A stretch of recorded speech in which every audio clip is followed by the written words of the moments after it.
My name's Paris from Groovescooter and 2SER, and this is the amazing Simon Hunt.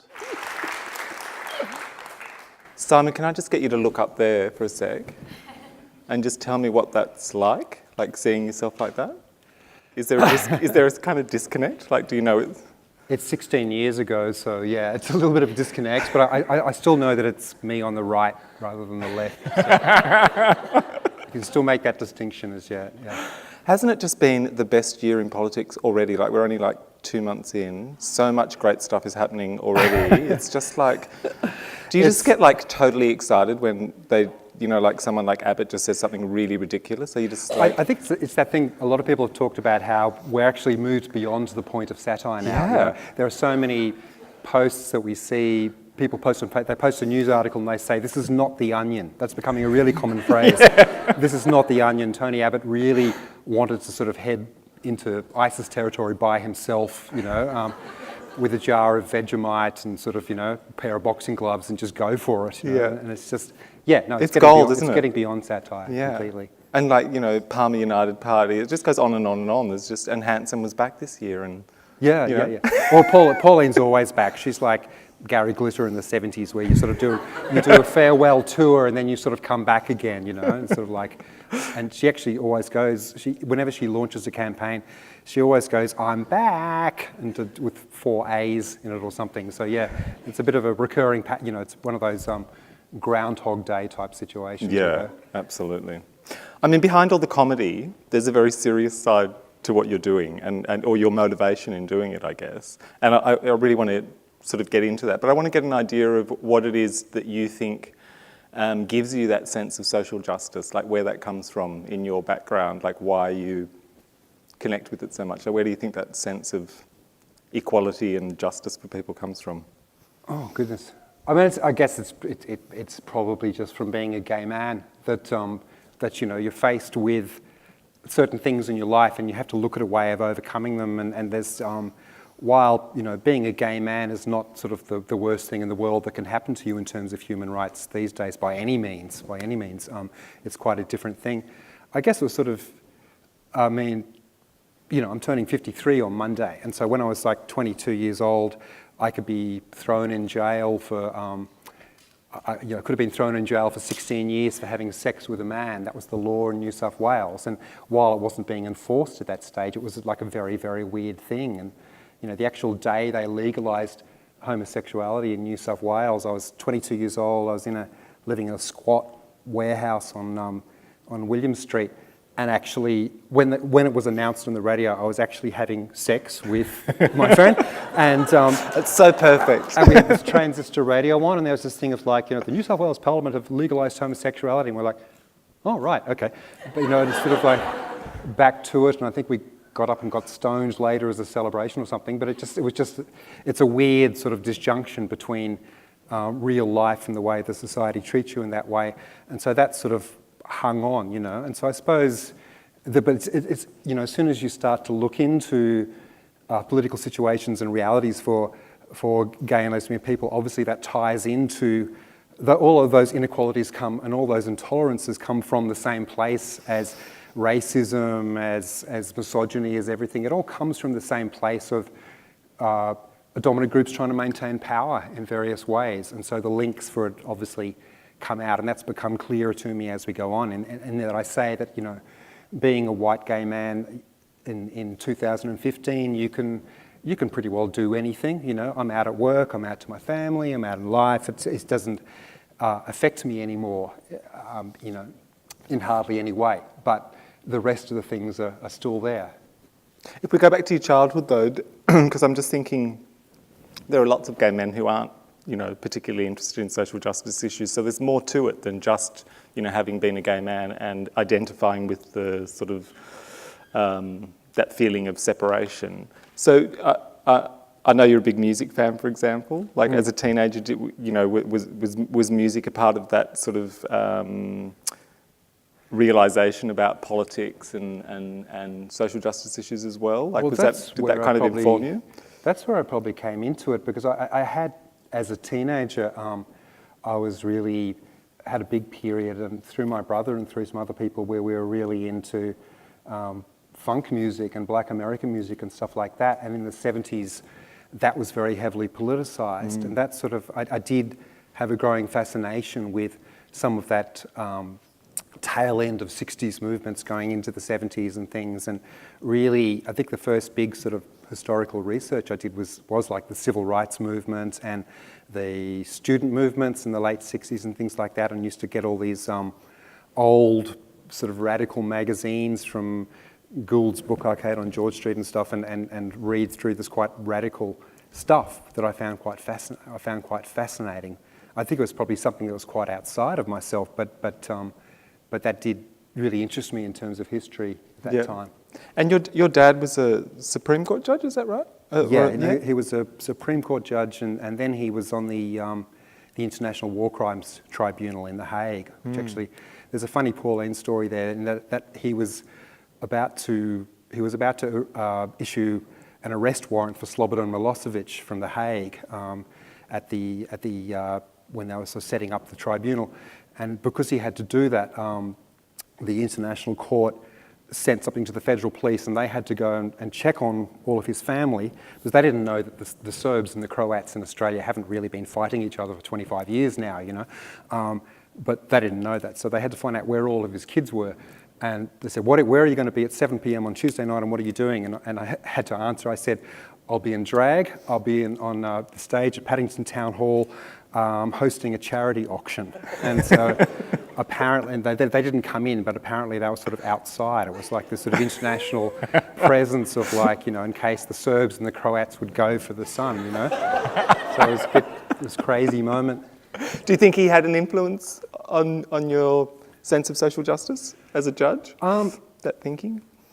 Pretty much so. He's a man who sort of become disillusioned with a lot of stuff over his life. Like when we were kids, he actually, like, once he took us overseas. He took us to America, and we went to, like, you know, New York, and he was all like, this is the great land of opportunity. And he was one of those men who'd sort of, you know, he travelled himself as a teenager to America and seen it as this great land of opportunity. But by the end of, but he gradually became more and more disillusioned with America through the 80s, 90s, and the current decade and stuff. And in fact, he actually, like, left the War Crimes Tribunal early because he was so pissed off that they were taking years and years to get all the cases about the Bosnian War through there.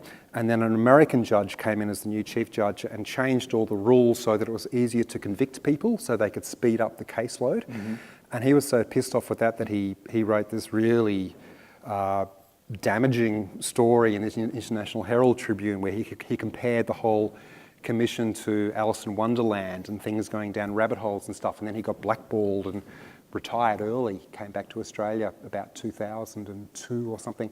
So he'd sort of, like, lost his whole faith in America, and he also became more increasingly against religion in his life, because he just saw the effects of, particularly in the War Crimes Tribunal, the effects of what religion actually does to people, and I think that had a big influence on me as well. Yeah, right. So what was his reaction when you unleashed Pauline Pantsdown? I know my parents were, I think they were excited that, you know, that I was doing something that I liked. I come from a family, 3 boys, and we're all very, very different, and they've been very encouraging of whatever we've done. But he sort of actually got a little bit involved, because when Pauline Hanson launched, you know, I put out the first song, I'm a Backdoor Man, in 1997. It was never actually released. It was just to promote a party. And we said, can you play this to promote this party at the Metro? And then it became this, you know, huge #1 request every day and that sort of thing. And then Pauline Hanson sued to have it taken off air on the grounds of defamation. And the thing about my dad was that he was pretty well Australia's expert on defamation through his ruling. So, but most of the Pauline Pantsdown court case actually got fought out over differing interpretations of my father's judgments. And so what he was doing during the case was he was retired at that stage from, I think, yes he was, no he was about to go to The Hague, and he would give me this very sort of full-on legal analysis of why Pauline Hanson's lawyers were wrong, and he'd say, I'm giving this to you but you can give this to whoever you want. And so then I'd give it to the ABC lawyers, and to sort of Fantastic. work with that way. And then, then of course there was one big sort of expose, one of these Murdoch paper exposés where they suddenly worked out who he was, and was Pauline Pantsdown, a judge's son, and had a picture of me in my wig and a picture of him in his wig, sort of next to me like that. So there was that sort of classic, courtroom drag thing going on as well. Correct me if I'm wrong, but I'm kind of imagining when you came up with the concept of Pauline Pantsdown that you thought it would probably be quite a short-lived character rather than something that we'd be talking about 20 years later. Oh, And yeah, that's because it was to me it was one of an ongoing series of projects. It's just that I'd mainly worked in, underground queer scene and stuff like that, doing lots of. I did a lot of different voice cut-ups of various things, and she was just the latest one in those. And as I say, we gave it to Triple J to promote. It was Vanessa Wagner was running a party at the Metro, and I'd made the track, and I said, let's do this as a number.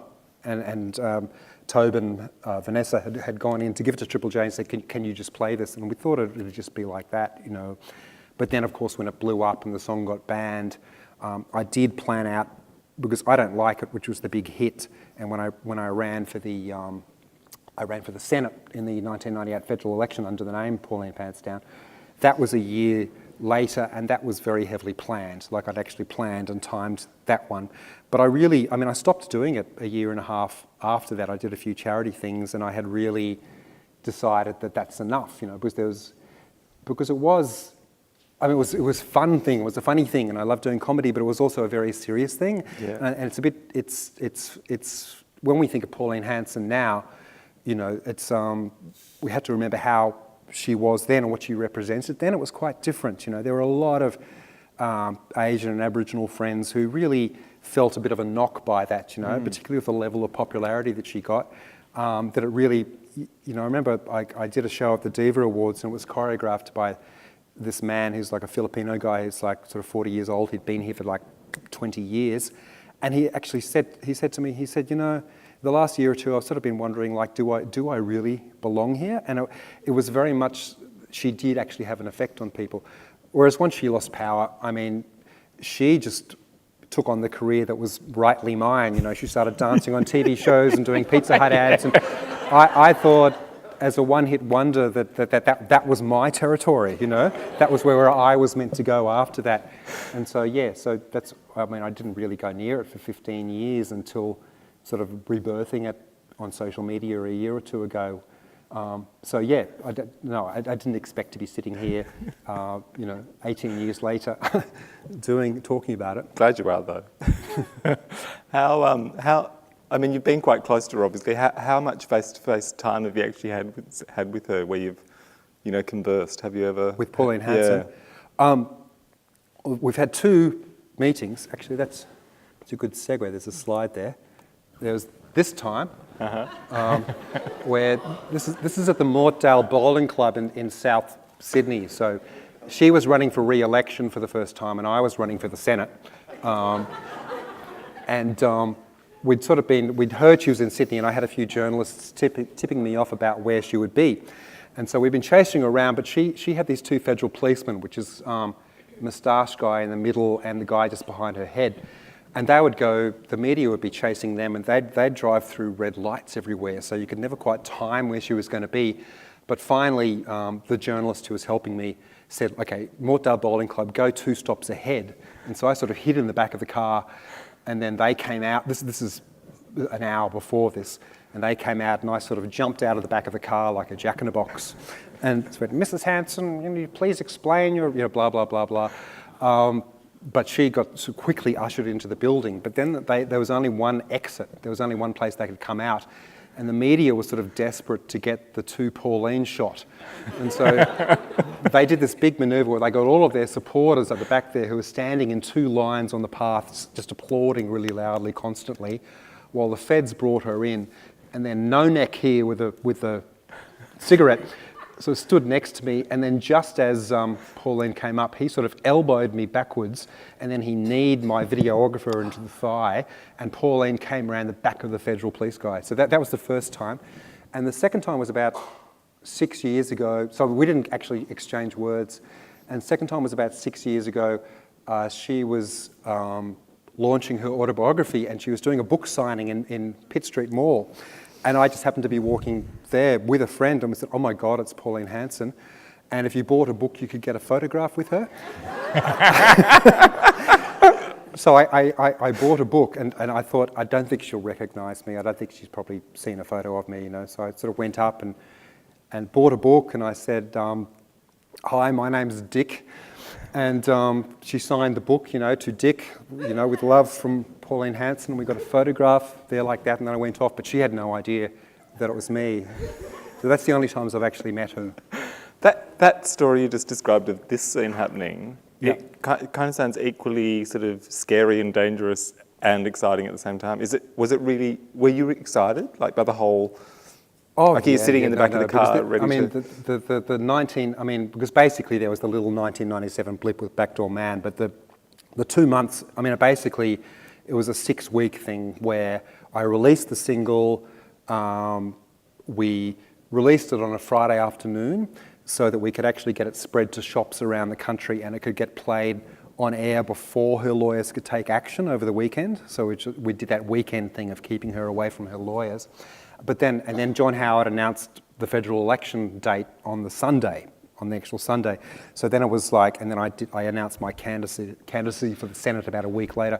So it was like a 6-week compact, absolutely mad time. And yeah, it was never actually scary. I never felt physically threatened. Her supporters, they weren't violent people. They weren't they weren't really, she hadn't tied in as much with the extreme far right. She had crazy individuals, but these are mostly older people who, you know, were pissed off because they never got chosen for the basketball team at high school or something, and 40 years later, you know, Pauline represented something about an ordinary person to them. So, but it was a bit of a scary time for some people. Like Margot Kingston wrote about this day in her book Off the Rails, which is about Pauline Hanson's campaign, and this is where Pauline Hanson announced her health policy. Which was a bit of a crazy, incomplete policy, as all of hers were. And she basically her and David Oldfield started encouraging the crowds to sort of yell back at the journalists, and the journalists were feeling almost physically threatened on this day. And so they were really, that's why they sort of made a big thing of me being there. Like they all came out and, you know, we got lots of press photos and stuff like that, because they were feeling quite unsafe at the treatment that they were receiving from One Nation at that stage. Mm-hmm.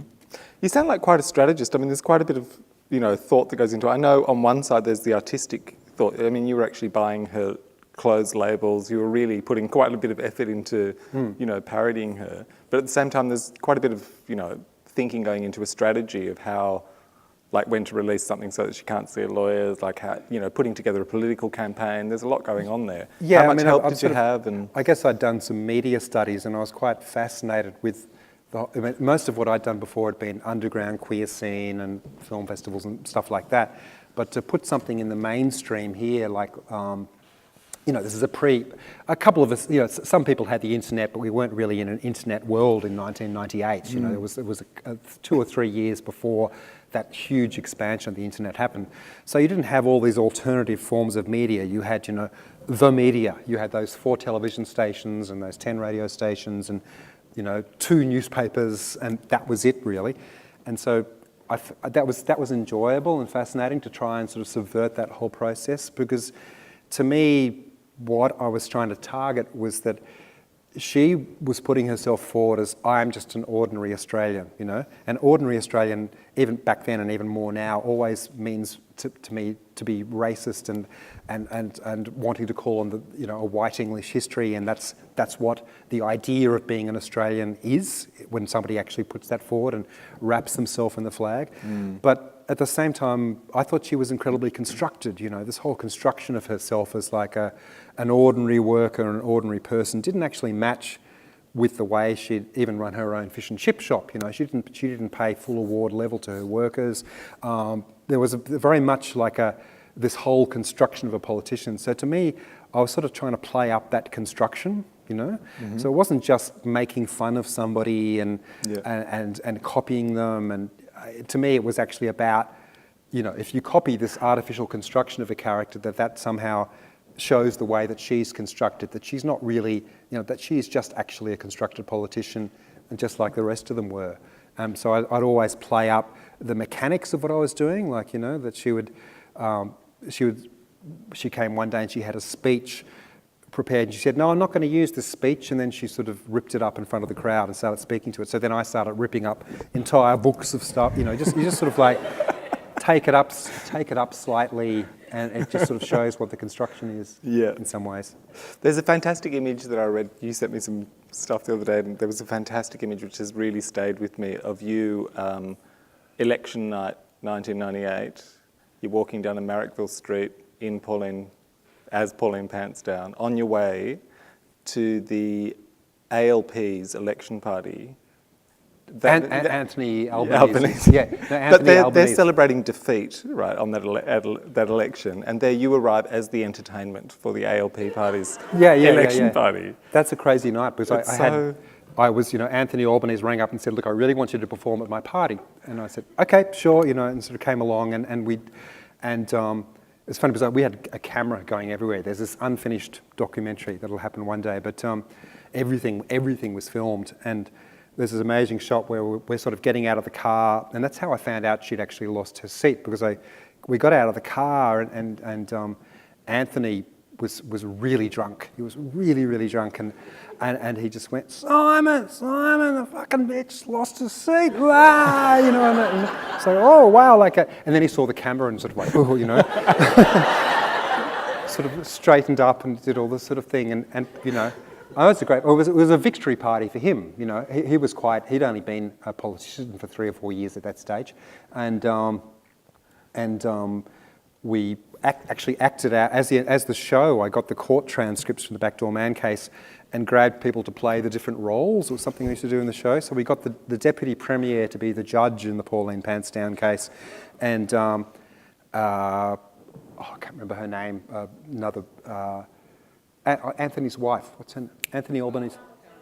Carmel Tebbit. She got to play Pauline Hanson's lawyer, and we sort of read these bits, and because at the end of it, the judge goes, "We will now listen to the song called 'I Am a Backdoor Man,'" and that's how we lead into the song. And then in the morning, I had to stay up all night, because then I was doing the 10 a.m.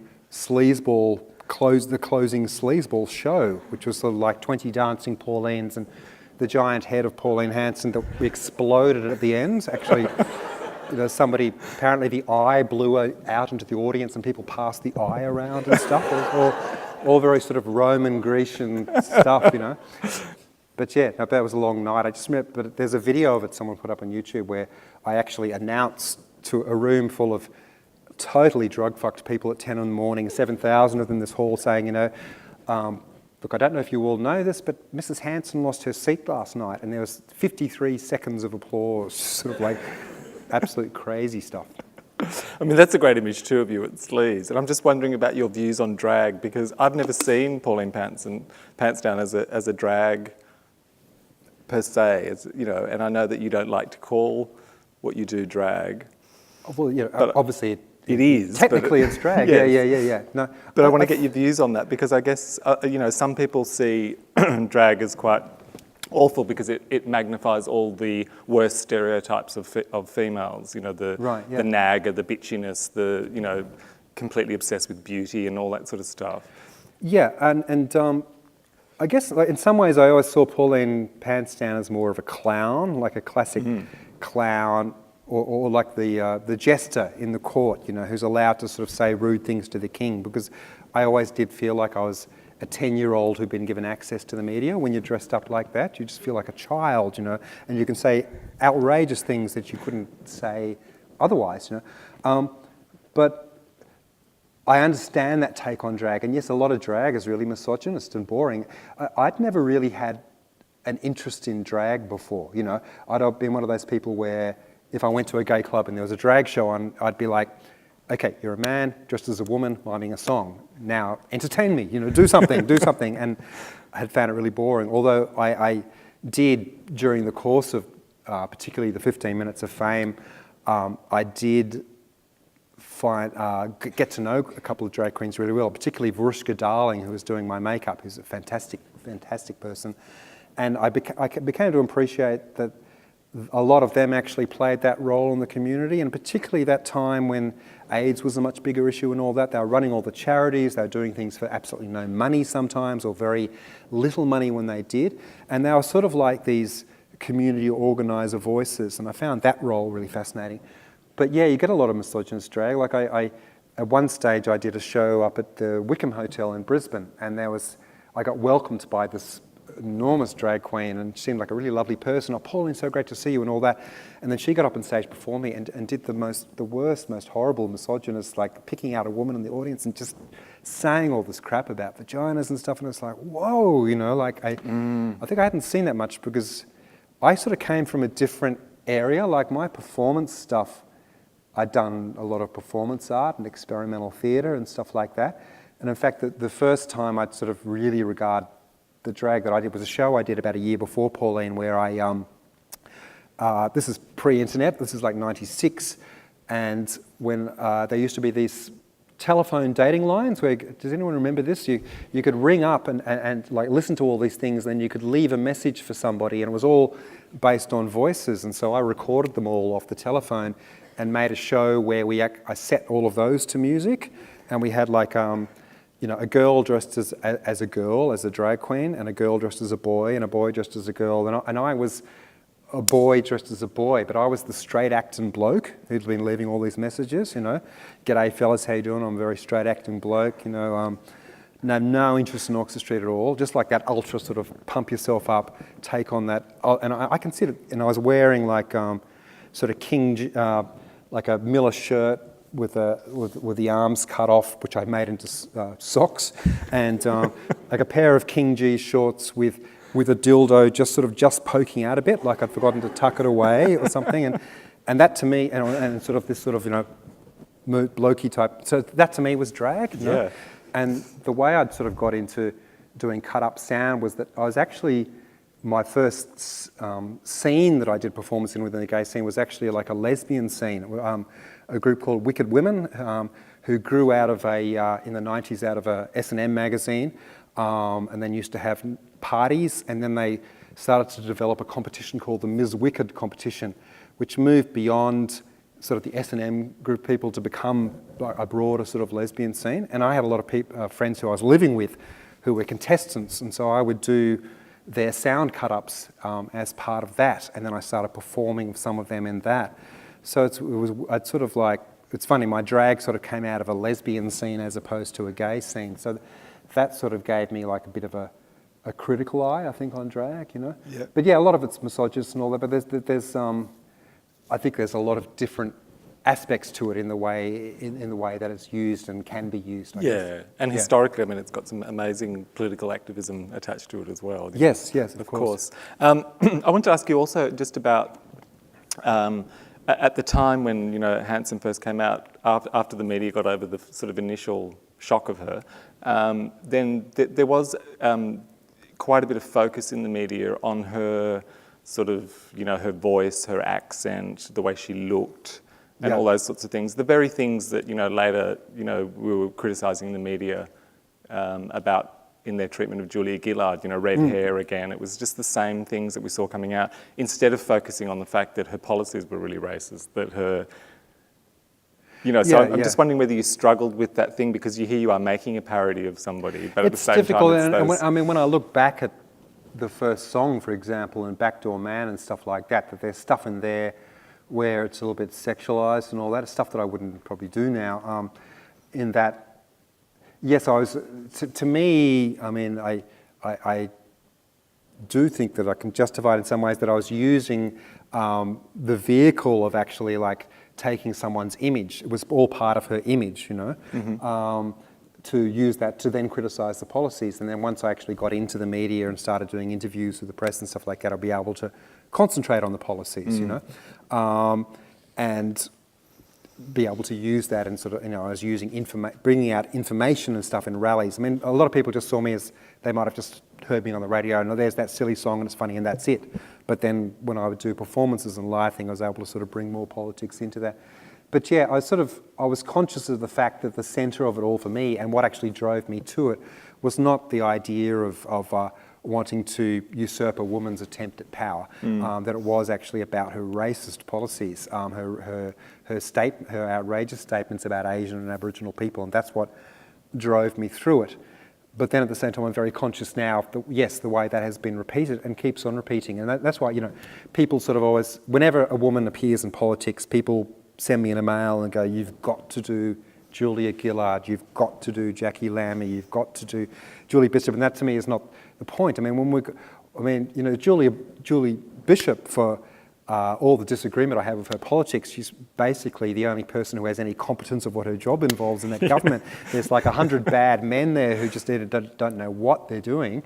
So I concentrate on them. We've got Cory Bernardi, we've got Tony Abbott, you've got all these incompetent people there. So I don't see a reason to then, take on Julie Bishop in a drag sense. Particularly she's the only woman in the cabinet in that way.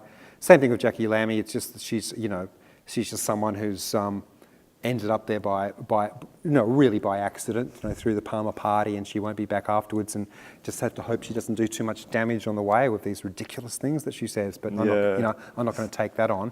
To me, the main game is all of them.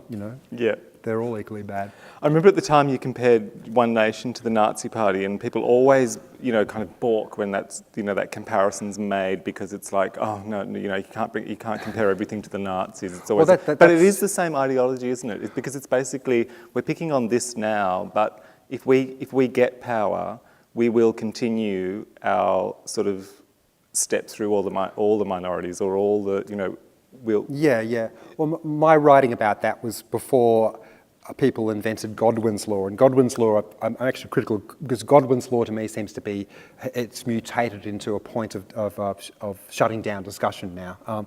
And that you have these, the Nazis do represent a very contained form of a particular set of ideas, and that I think you should be able to draw things towards them. But I actually wrote about that a long time before, because before I had done Pauline, the project I'd done before Pauline was that so I had a very successful short film in the early 90s that went to all international film festivals and blah, blah, blah, blah. And after that, I started writing a feature film. I spent 5 years writing a feature film which never got made. It nearly got made, but it was a big sort of political, musical, drama, historical thing set in Berlin amongst the gay rights movements in the late 1920s going to the early 1930s.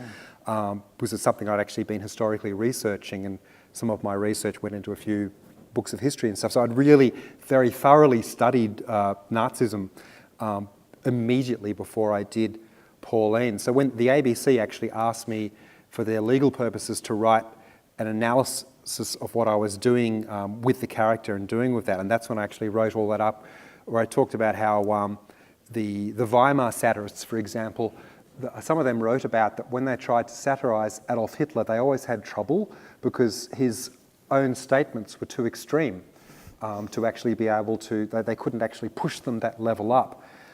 You'd get these statements like, we don't want higher bread prices, we don't want lower bread prices, we want National Socialist bread prices, and you can't satirize that stuff.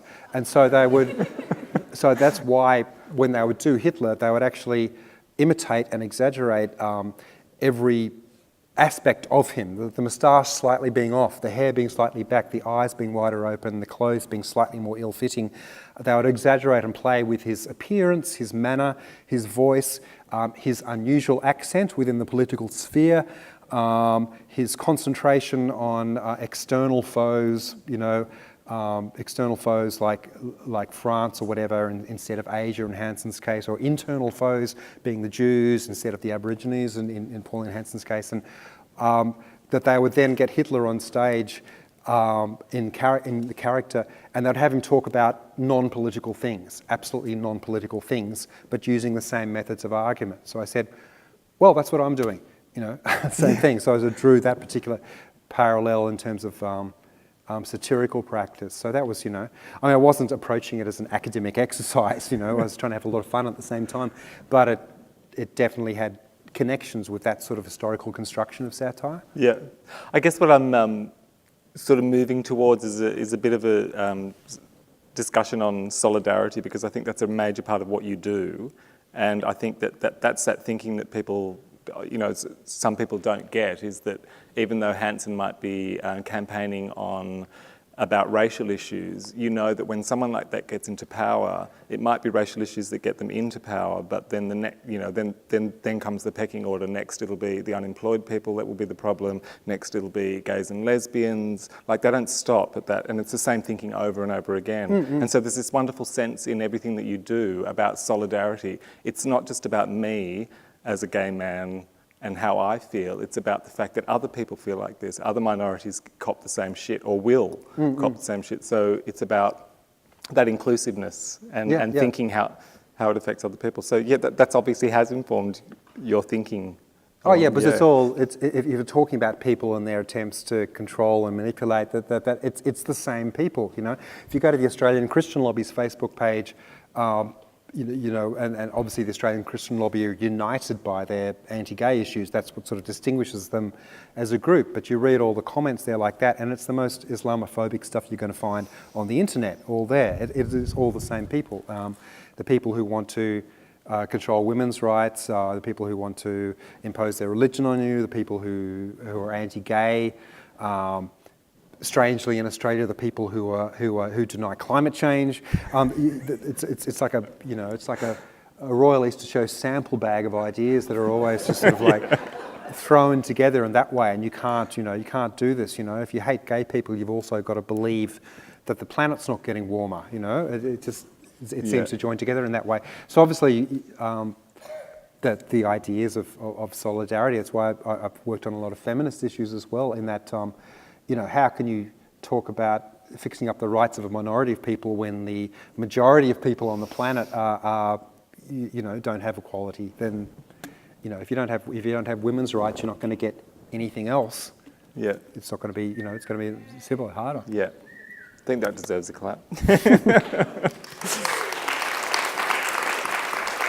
Which leads us nicely into the fact that not everybody knows that you have been incredibly active and stayed incredibly active, and you've had some really successful campaigns of late, which have just been fantastic to sort of watch unfold. Sometimes I find myself watching them unfold a little bit too late and catching up. Mm-hmm. But can you take us through a campaign, a typical campaign? Let's take the World Congress of Families campaign just recently. Okay. These are the people who believe in that abortion causes breast cancer. There's all sorts of crazy stuff going on in that thing.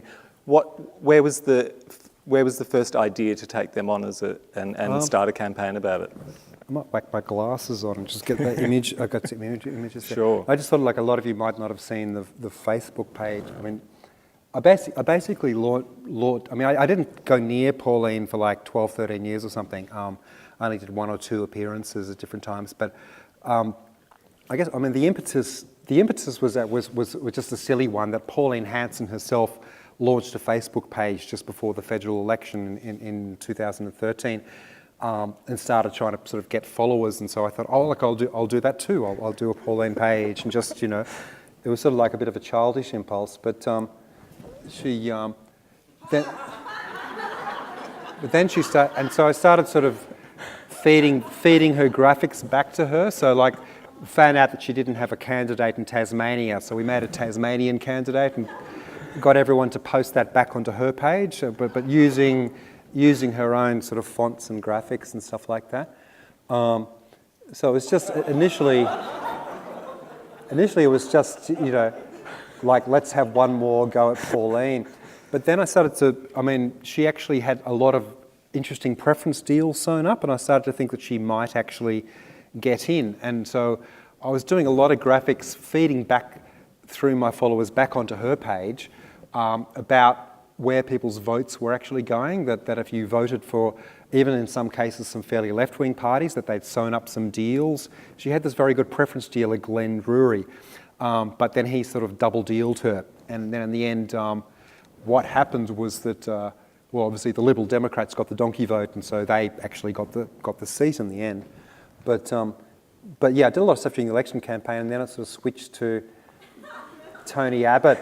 Suddenly we had this Abbott government in there, which is a crazy thing.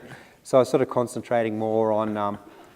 It sort of moved beyond Pauline at that stage, and this is the week that Australia took joined the United Nations as on the rotating seat, and so that was an image to sort of go with that. Scott Morrison dartboard. Did a lot of stuff with Corey Bernardi as well.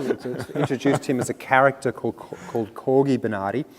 So I've been doing a lot of graphics with him, and I got all the followers to go and do bad reviews of his book on Amazon at one stage. Cartoons. That's one of the things I love about you is that you think of those sort of clever ideas as ways of doing the process. I mean, one of the ones with the World Congress of Families was the ticketing thing. It was just genius. Yeah, right. Sorry, that's what I was doing. I was going to.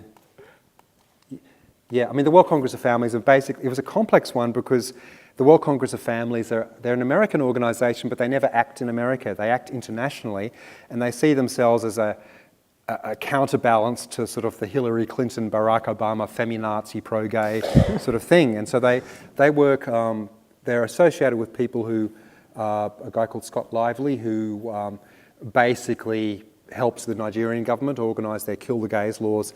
And they were going to be this conference was actually meant to be in Moscow.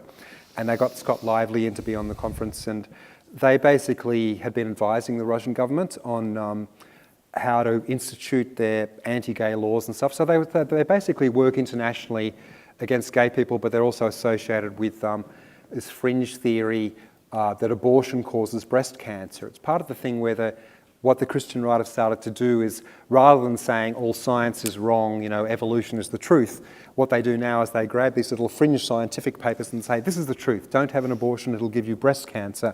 And so it was a bit of a complex issue, but when the hostilities broke out there, they said, we can't have it in Moscow, let's go to Melbourne instead. And so they made this conference here, which was featuring this guy, Larry Jacobs. And so I was doing sort of infographics because it was complex information at first, and then I had to sort of simplify it. And Senator Erica Betts and Kevin Andrews, who was then the Minister for Social Services. Kevin Andrews is actually their international ambassador for this organisation. And he was also, at one stage, he was listed on their website as International Secretary, but then I put a Guardian journalist onto that, and then Kevin Andrews' office told the World Congress of Families to take that off their website, so they sort of hid that. So it was this guy, Larry Jacobs, who was basically coming here to talk about how great the anti-gay Russian law, or the pro-family laws were, and then this woman, Angela Lanfranchi, who was the fringe doctor, talking about how the pill can kill you and abortion causes breast cancer. So I sort of presented her as like a Slayer, Metallica type rock tour.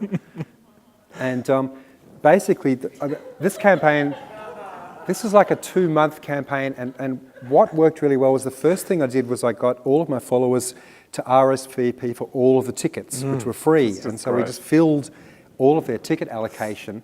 And then BuzzFeed did because I was doing it very openly, and then BuzzFeed did this, Pauline Pantsdown's followers have taken all the tickets for the World Congress of Families. And then they changed their rules and said, okay, we need to redo the guest list, and everyone has to get a reference from a priest or a pro-life organisation. And so I made up this one for George Pell, like sort of a blanket permission to actually do that. And so for the rest of the 2-month period, is basically they started moving underground and just using their mailing list, but we were all on the mailing list. And so we were trying to get Erica Betts to cancel his Parliament House lunch for these people. And then Mia Friedman did quite a devastating interview with him on The Project, I think it was, and he actually cancelled that lunch. But what we started doing was actually campaigning, trying to get their venues closed down. And so we'd go to the pages, we'd find out where the next venue was, and we would rate the venue down. They're just, it's a different they're just image, reading. Yeah. Oh, it's the Kevin Andrews excuse. It's a beautiful thing. We would rate the venue down and get everyone to say, we will never come to your venue again, and then the venue would cancel. And we moved them through 3 or 4 venues by getting it actually cancelled. Fantastic. They were going to give Kevin Andrews an award as Natural Family Man of the Year, and that is not The Onion.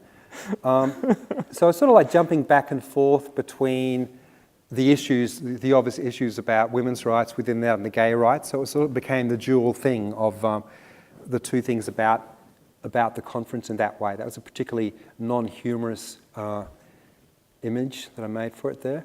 But then it started to become a bit of a circus in that they would keep on, they would release the secret venue on the email, and then someone would send it to me because they worked out who I was, so they threw me off the email list. But people would send them to me, and then they'd send things like the email down the bottom here. Once again, the venue has been cancelled. Babette will phone you with the details of Friday night. So I thought this is a bit like a '90s rave thing where you get the, you sort of get it at the last minute. So we sort of made the Charlie's Angels image of that. What sort of helped us a lot as well was Babette Francis, who was running it. She was an old anti-feminist warrior from the 70s, that obviously a bit technologically challenged. And so when everyone would write her an email, she would write back an individual response. She never used form letters. And so we started just tying her up with emails where she'd sort of start to say, are you real? You know, is that a real reference you've sent me and stuff? And people would write funny replies back to her. And so then we started to publish those as letters to Babette. You know, there was like a 15-year-old schoolboy who did this from Melbourne. He did this beautiful series of emails with Babette, and so we'd sort of start to publish those. So I guess I was trying to sort of like write this as a comedy narrative at the same time. It was quite serious issues, but yeah, it was really fun to do it with a group of people. And then finally, when we got their second last venue cancelled, 48 hours beforehand, no, 36 hours beforehand, they announced this one. So this was my image that was announcing to the world that we knew where their final venue was going to be. It was going to be with Danny Nalia's church. Danny Nalia is the one who said that the bushfires were caused by abortion. So then it became abortion causes bushfires and cancer at the same time. It was quite, and then I had another secret Facebook group, because then we started to get all the people who had RSVP'd for the tickets, and then people who didn't have tickets but wanted to go. So there was like a sort of a secret swapping going on, so we could get some people actually inside the venue. So I had sort of 10 people there, and we were all organised to get lawyers to be able to actually watch them inside and make sure that if anything bad happens, that they'd be looked after and stuff like that. And there was two protest groups. It ended up being two protest groups on the day. It was quite beautiful the way it worked together, in that there was a group called Radical Women, who were sort of older, meaning my age, a group of socialist activist group from Melbourne, and they were doing more traditional protest with placards and things like that. They wanted to stop people from going inside, which some people disagreed with, but that, you know, they were putting the effort in. I thought, yeah, go for it. And then there was the other group, which was the Bloc Party Against Hate, and they just like danced to disco songs all day, all dressed up. And we did a fundraiser and rented a bus for them. But the major thing that happened was the whole campaign had been about trying to get the government ministers out of that, you know, because I thought it's ridiculous that we've got all this government talking about terrorism and you know, secret Islamic things and this and that, but it's not Muslims who are the problem in this country. It's the fact that we have government ministers attending a conference which is supporting an international organisation who directly oppress gay people in countries and have helped to draft laws about how to kill gay people. That's where the religious problem is in this country. So, but the fact that it actually moved into the Catch the Fire venue meant that the government ministers then had to pull out. So that's what I was really happy with, was that the aim of the whole 2-month project, and saw this as a project, like the original Pauline stuff, that the aim of this was to get the government ministers out of there, and we actually, you know, managed to get them out. That's Hieronymus Posh, one of my followers, and she was the one who did an action inside where she stood up on stage and said, we don't want any more backyard abortions, and let all these blood capsules go, and nearly splashed Fred Nile in the face and stuff. And she got dragged out by the Danny Nalia's people here. So that was, that was the World Congress of Families. Fantastic. Another recent one was the Julian Blank, the dating coach guy. Why was that one particularly important to you? Like, what got you interested in that? It was pretty outrageous stuff that he was doing. He had this group, these. I think people probably know this one more. Julian Blank, sort of so-called dating coach. All these videos of how to pick up women in public and sort of grabbing them by putting them the hand on the neck in a sort of like a semi, probably not pressing into a chokehold, but basically restraining women in order to keep them in his, it's like basically sort of proto-rape stuff, and coming to do these conferences in Australia. I mean, there was 2 campaigns I ran by myself. One of them was Tamar Avery, the Georgian opera singer, and I ran a campaign that was much more compact over about 4 days, and that involved talking to a lot of Georgian activists, the Georgian gay activists who'd been attacked in the first place, and I was using them as a bit of a guide as to how far we should push that one, but that was a compact campaign, and the World Congress of Families. But I really just took part in this campaign. There was some amazing group of women from all sorts of places who were involved in this. A comedian called Kirsty Mack from Melbourne did some extraordinary stuff in sort of keeping him out of various venues around Melbourne. This is one that sort of slowly built and then like went crazy over 3 or 4 days. And there was, so this is not a campaign I ran, but me and my followers took part in this one. And it was I think, really, really empowering for a lot of women who are involved in this particular action in getting Julian Blank out, because it really worked beneath the surface of traditional media in that way. There was an extraordinary amount of Facebook messaging and emails and things going around at the same time as we were doing public things. On my page, we sort of just did it, we concentrated on a few things.